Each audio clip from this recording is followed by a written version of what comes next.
आश्रम आहे, या बाजूला हा साताऱ्याचा डोंगर आहे, या बाजूला पण ही साई टेकडी आहे आणि दोन डोंगराच्या मध्ये आपले हे ऋषी व्हॅली आहे, म्हणून याचं नाव ऋषी व्हॅली पडलेलं आहे.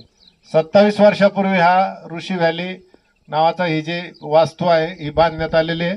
बघा आता पाऊस नाही, सुरुवात आहे पावसाची, पण या बाजूला दोन धबधबे आहे. उद्या जर तुम्ही इच्छा केली, तिकडे बघा, तिकडे झूम करा, तिकडे तिकडे तिकडे तिकडे तिकडे तिकडे हा तिकडं हा दोन धबधबे आहे. पण पाऊस ज्यावेळेस सुरू असतो त्यावेळेस ते धबधबे चालू असतात. अजून पावसाळा सुरुवात झाली नाही, मे महिना आहे म्हणून धबधबे बंद आहे.